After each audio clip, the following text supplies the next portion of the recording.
Les quiero invitarte a que sigas en sintonía de Front Row Live Entertainment. A los 60 años, Fernando Carrillo ya no habla de telenovelas ni de aplausos.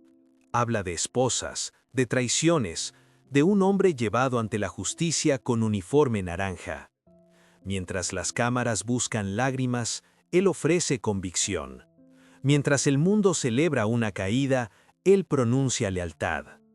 Hay una imagen que lo persigue. Un líder con las manos atadas, el gesto rígido, el silencio traducido por audífonos. Para Carrillo, no es el final de un régimen, sino el inicio de una injusticia. ¿En qué momento un ídolo decide quemar su propio legado por una verdad que solo él dice ver? Antes de que su nombre se convirtiera en consigna política, Fernando Carrillo fue, durante años, una imagen cuidadosamente construida. No solo un actor reconocido, sino un cuerpo narrativo. El galán seguro, el hombre que entraba en escena con la certeza de que el mundo lo estaba mirando. La televisión latinoamericana lo convirtió en un rostro familiar, en una presencia constante que atravesaba salas de estar, rutinas nocturnas y fantasías colectivas. Cada aparición reforzaba una idea peligrosa, la de ser intocable. Ese reconocimiento no llegó como una casualidad, fue el resultado de un sistema que premia la visibilidad y confunde popularidad con autoridad moral. Carrillo aprendió pronto que la cámara no solo amplifica la imagen, también valida la voz. Y en ese proceso, algo comenzó a desplazarse. La admiración se transformó en certeza interna, la certeza en convicción, y la convicción en una sensación de tener algo más que decir, algo que iba más allá del guión. El éxito no siempre deja espacio para la duda. Cuando los contratos se acumulan y los índices de audiencia respaldan cada decisión, el aplauso funciona como un anestésico. Apaga las preguntas incómodas, reduce el margen de autocrítica. Carrillo no fue la excepción.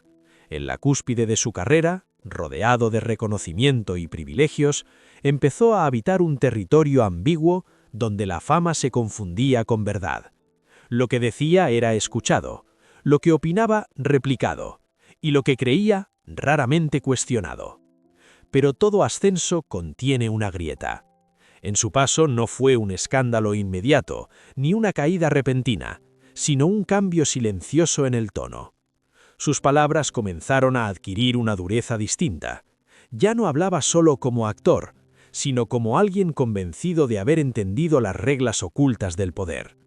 La narrativa pública empezó a tensarse.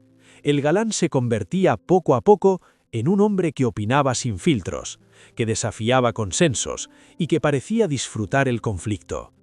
Ese tránsito no ocurrió de un día para otro, fue gradual, casi imperceptible. Al principio simples declaraciones, luego posiciones más firmes, finalmente una identidad que ya no podía separarse de sus creencias. El mismo sistema que lo elevó empezó a mirarlo con cautela, porque cuando una figura construida para entretener decide intervenir en el terreno de las certezas políticas, el equilibrio se rompe. Detrás del brillo algo se estaba gestando, una forma de aislamiento que aún no era visible, pero que ya se insinuaba en los silencios ajenos. Carrillo seguía siendo famoso, sí, pero el margen de tolerancia comenzaba a estrecharse. El aplauso ya no era unánime. Y en esa fisura, en ese espacio donde la admiración deja de ser protección, se sembró la semilla de todo lo que vendría después. Porque cuando el éxito deja de ser un refugio, lo único que queda es la convicción. Y Carrillo estaba a punto de llevar la suya hasta las últimas consecuencias. No fue una frase aislada ni un desliz en una entrevista menor. Fue una toma de posición frontal, sostenida, repetida. Fernando Carrillo decidió decir en voz alta lo que muchos evitaban incluso pensar. Defendió a Nicolás Maduro cuando el mundo ya lo daba por sentenciado. Rechazó las acusaciones de narcotráfico como un montaje. Negó la existencia del llamado Cartel de los Soles y apuntó directamente a la DEA y a los Estados Unidos como arquitectos de una narrativa diseñada para justificar una caída. Carrillo no habló con dudas. habló con la seguridad de quien cree estar del lado correcto de la historia. En sus palabras no había matices, solo una línea clara entre ellos y nosotros. Para él, las acusaciones no eran investigaciones, sino libretos, y Maduro no era un dictador, sino un presidente elegido por millones, víctima de una maquinaria internacional que necesitaba un enemigo para apropiarse de recursos estratégicos. Ese fue el momento en que algo se quebró. No afuera, sino dentro del sistema que durante años lo había protegido. La industria del entretenimiento tolera muchas excentricidades, pero rara vez perdona la desobediencia ideológica cuando ésta desafía el consenso dominante. Carrillo lo sabía. Aún así avanzó. No retrocedió ni cuando las reacciones comenzaron a multiplicarse, ni cuando los titulares dejaron de hablar de su trabajo y empezaron a hablar de su postura. Defender a Maduro ya no era solo una opinión, se convirtió en una identidad. Carrillo asumió el costo con una mezcla de orgullo y desafío, como si cada crítica confirmara su teoría de persecución. Cuanto más lo atacaban, más convencido parecía estar de que decía la verdad que otros temían pronunciar. La lógica era simple y peligrosa. Si todos están en contra, debe ser porque tengo razón. En ese punto, la figura pública empezó a aislarse sin notarlo. La convicción se volvió un escudo, pero también una jaula. Carrillo había cruzado una frontera invisible, ya no hablaba como actor opinando de política, sino como creyente defendiendo una causa. Y cuando la fe sustituye el análisis, cualquier duda empieza a parecer traición. Ese fue el primer incendio, el que se enciende con palabras, el que no deja humo inmediato, pero prepara el terreno para algo mucho más devastador. Porque después de tomar partido, ya no hay regreso. Solo queda enfrentar las consecuencias.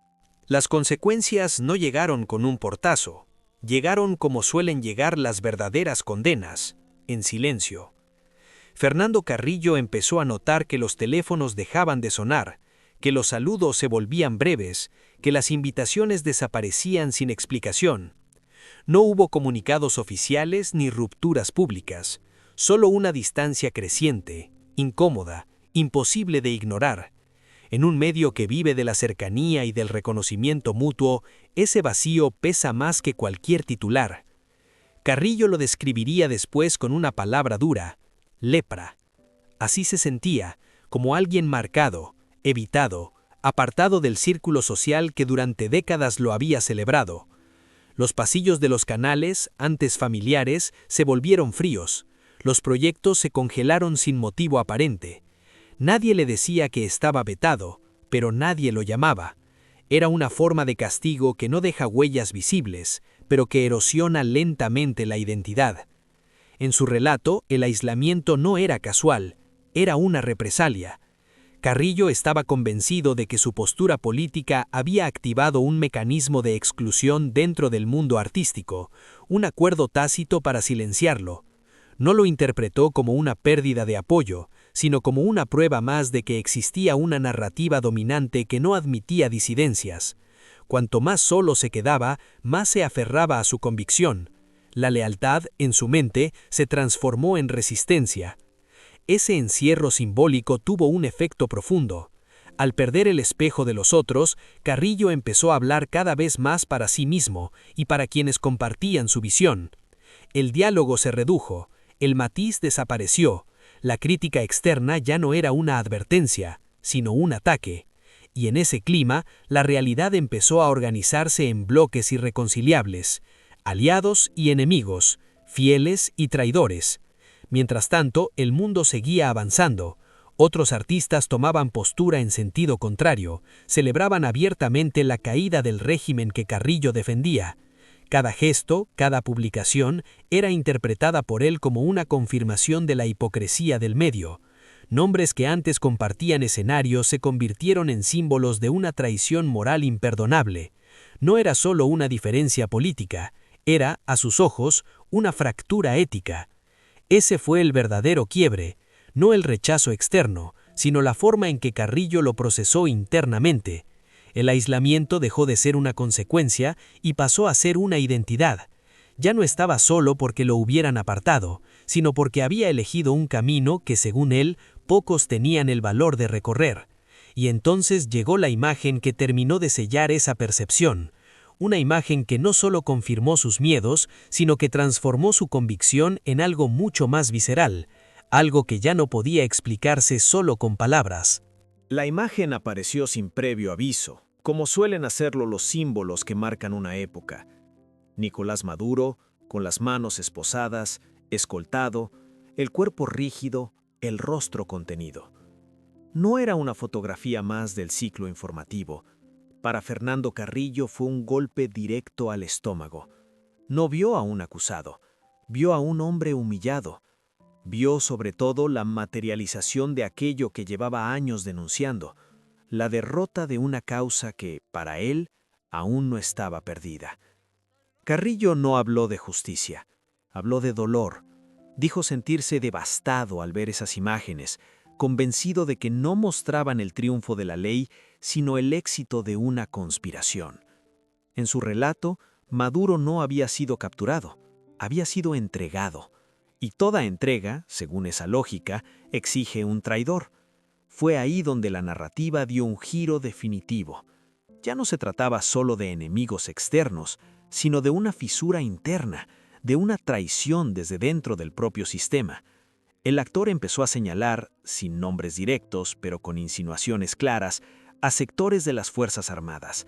Habló de mandos bajos, de mecanismos de defensa que no se activaron, de órdenes que nunca llegaron.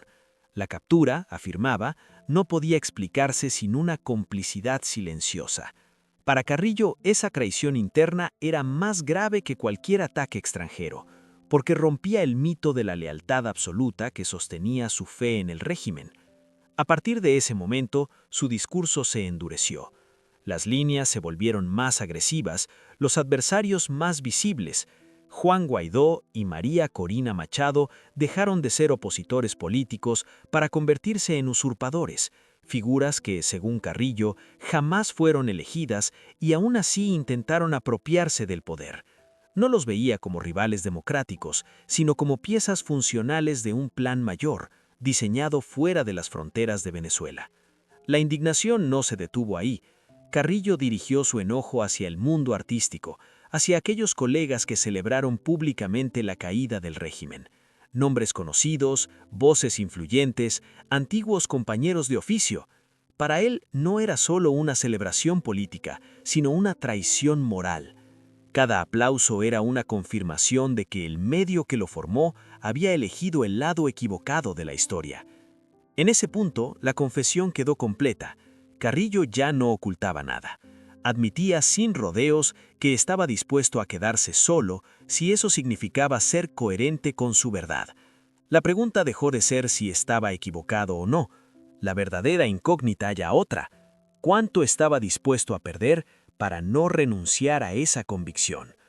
Con esa imagen aún fija en la memoria, el relato avanzó hacia un terreno más íntimo y peligroso, porque detrás de esa lealtad inquebrantable existía un vínculo personal que explicaba mucho más de lo que Carrillo estaba dispuesto a reconocer en público, y ese vínculo tenía nombre propio. Detrás de cada postura inquebrantable suele existir una historia que no aparece en los discursos ni en los comunicados oficiales. En el caso de Fernando Carrillo, esa historia no estaba en los archivos del poder ni en los debates políticos, sino en un vínculo personal que durante años permaneció cuidadosamente protegido del foco público. Carrillo terminó por admitirlo sin rodeos.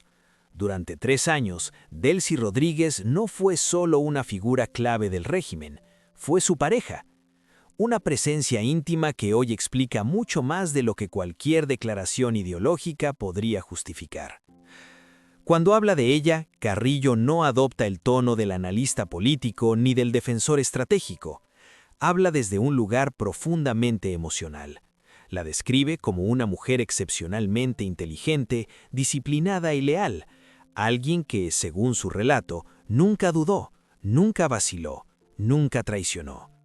En su memoria, Delcy Rodríguez no es la dirigente cuestionada por la comunidad internacional, sino la mujer que conoció en privado, lejos de las cámaras, lejos del ruido, lejos del juicio público.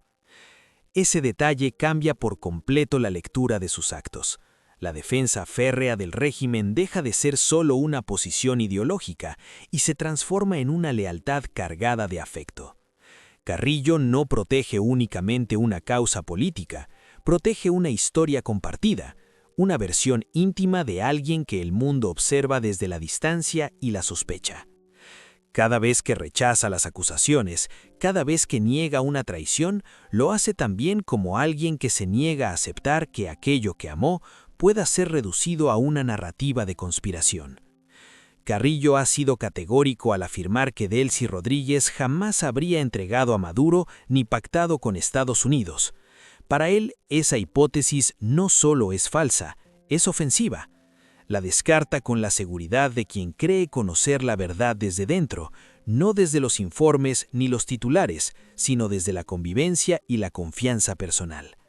En su relato, Delcy encarna la lealtad absoluta, una figura incorruptible en un sistema que se derrumba. Pero es precisamente ahí donde el relato se vuelve peligroso, porque cuando el afecto entra en el terreno del poder, la objetividad se disuelve. La línea entre la verdad y la necesidad emocional se vuelve difusa. Carrillo no analiza, defiende, no contrasta versiones, protege una imagen que necesita preservar para sostener su propia coherencia interna. Aceptar la posibilidad de una traición significaría derrumbar no solo una narrativa política, sino también una parte fundamental de su vida privada.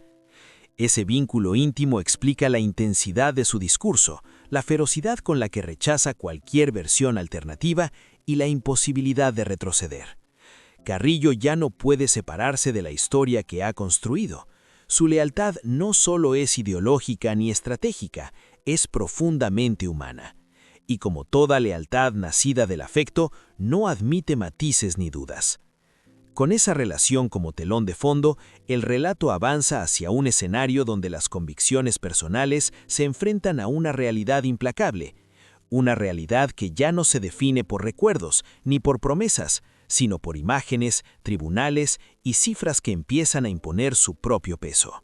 Las convicciones, por firmes que sean, siempre terminan chocando con los hechos, y cuando ese choque ocurre, no lo hace con sutileza. Llega en forma de imágenes imposibles de ignorar, de titulares que cruzan fronteras y de escenas que ya no admiten interpretación emocional. Para Fernando Carrillo, ese impacto se produjo lejos de Caracas, lejos de cualquier relato íntimo, en una sala judicial de Nueva York. Allí, ante cámaras y micrófonos, Nicolás Maduro apareció vestido con el uniforme naranja de los reclusos federales. No había discursos épicos, ni símbolos de poder, solo un hombre sentado, con audífonos de traducción, escuchando cargos que iban desde narcotráfico hasta corrupción. Maduro se declaró inocente, dijo haber sido secuestrado, y aún así insistió en llamarse a sí mismo presidente. La escena tenía algo de irreal, como si el poder se negara a aceptar su propia caída. Para Carrillo, esa imagen no representaba justicia, sino humillación, la confirmación visual de todo aquello que llevaba años denunciando.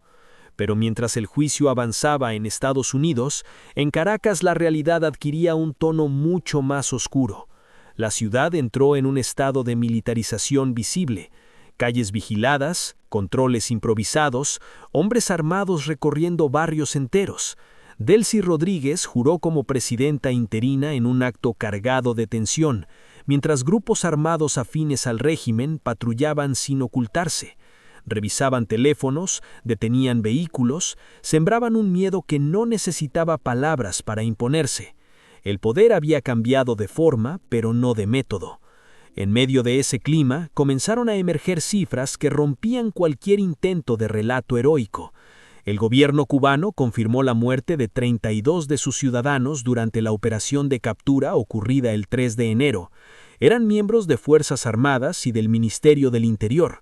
Por primera vez, se reconocía de manera oficial la presencia militar cubana en la protección directa del régimen. A esos muertos se sumaban cerca de 90 heridos y un número indeterminado de civiles alcanzados por misiles. La narrativa de una transición controlada se desmoronaba frente a una realidad sangrienta. Cada dato añadía peso a una historia que ya no podía sostenerse solo con convicción. La teoría de la conspiración, la traición interna, la defensa ideológica, todo quedaba suspendido frente a una escena concreta: cuerpos, hospitales, funerales silenciosos. La política dejaba de ser un debate abstracto y se convertía en un saldo humano imposible de ignorar. Para Carrillo, ese momento marcó un punto sin retorno. La distancia entre lo que creía y lo que ocurría se volvió insoportable. Sin embargo, lejos de retroceder, su discurso se endureció aún más, como si aceptar la magnitud de la tragedia implicara admitir que su fe había tenido un costo irreparable. La realidad estallaba, pero él seguía aferrado a la idea de que todo era parte de un plan mayor, de una historia que aún no había terminado de contarse. Mientras tanto, el conflicto comenzaba a expandirse más allá de las fronteras venezolanas. Los rumores, las amenazas y los movimientos diplomáticos anunciaban que lo ocurrido ya no era un asunto interno. El tablero se ampliaba, y con él el riesgo de que las convicciones personales quedaran atrapadas en una guerra que no distingue entre lealtad y consecuencias. El relato comenzó a desbordarse. Ya no era solo Venezuela observándose a sí misma en el espejo de su propia crisis, sino una región entera reaccionando ante un escenario imprevisible. En la frontera con Colombia, la tensión se volvió palpable. Informes periodísticos hablaban de movimientos irregulares, de figuras clave del régimen desapareciendo del radar público. El nombre de Diosdado Cabello empezó a circular con insistencia, envuelto en rumores de una posible huida. Nadie confirmaba nada, nadie lo negaba. El silencio, una vez más, funcionaba como combustible para la incertidumbre. Desde ese mismo límite geográfico, el periodista Roberto Cox describía un ambiente cargado de miedo y expectativa. Soldados apostados, civiles inquietos, versiones contradictorias circulando como verdades momentáneas. La frontera dejó de ser una línea en el mapa y se convirtió en un espacio simbólico, el punto donde una crisis nacional amenazaba en convertirse en un conflicto regional. Cada movimiento era interpretado como una señal, cada ausencia como una posible traición más. Las reacciones no tardaron en escalar. El presidente colombiano Gustavo Petro respondió con dureza a las declaraciones provenientes de Estados Unidos, especialmente a las amenazas del entonces presidente Donald Trump. Sus palabras no fueron diplomáticas, fueron directas, cargadas de advertencia. Petro llegó a afirmar que, de ser necesario, estaría dispuesto a tomar las armas para defender la soberanía de su país. El lenguaje bélico volvía al centro del discurso político, recordando que la paz en la región siempre ha sido frágil, condicionada y irreversible. En ese contexto, la narrativa de Fernando Carrillo empezó a quedar atrapada entre dos mundos irreconciliables. Por un lado, su fe en una causa que consideraba justa, por el otro, una realidad que avanzaba sin pedir permiso, dejando víctimas, desplazamientos y una tensión internacional creciente. La idea de un complot extranjero ya no explicaba por sí sola el caos que se expandía. Había demasiados actores, demasiadas consecuencias visibles, demasiadas vidas alteradas. La política, convertida en escenario de guerra, dejó al descubierto una verdad incómoda. Las convicciones personales no detienen los misiles, no protegen a los civiles, no cierran las heridas. Y mientras los líderes hablaban desde tribunas y los ejércitos se reacomodaban, la población civil quedaba atrapada en medio, pagando un precio que ningún discurso logra justificar. Para Carrillo, este fue el momento más difícil de sostener, no porque dudara públicamente, sino porque la magnitud de los hechos comenzaba a desbordar cualquier relato individual. La historia ya no giraba en torno a una defensa, sino a una cadena de consecuencias que nadie parecía capaz de controlar.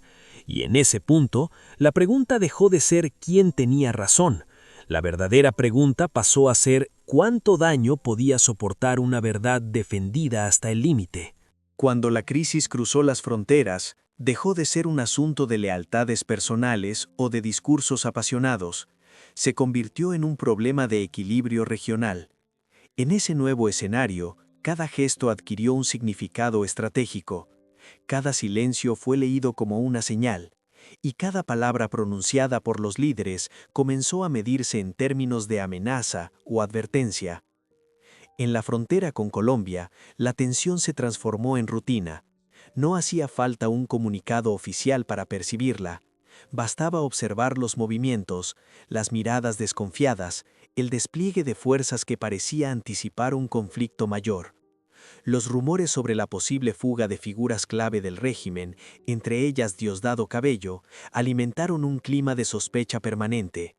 Nadie confirmaba la información, pero tampoco había desmentidos convincentes. En política, esa ambigüedad suele ser más peligrosa que una certeza. El presidente colombiano, Gustavo Petro, rompió con el lenguaje diplomático tradicional. Respondió con dureza a las declaraciones provenientes de Washington y, en particular, a las amenazas lanzadas desde Estados Unidos. Su postura fue clara.